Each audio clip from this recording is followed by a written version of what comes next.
చేయాలి. చేసినప్పుడు కొద్దిగా ప్రెస్ చేయాలి.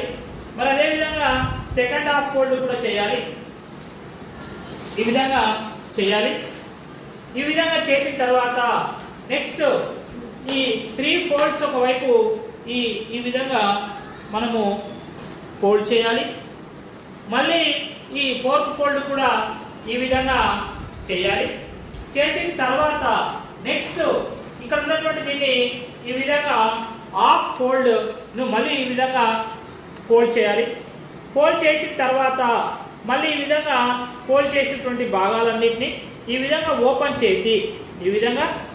చేసి మనము ఇక్కడ ప్రెస్ చేయాలి. ఇప్పుడు మనం ఏదైతే బోట్ అనుకున్నామో ఈ బోట్ ఏమైతుంది అనుకున్నామో ఈ బోట్ మనకు ఇప్పుడు రెడీ అయింది.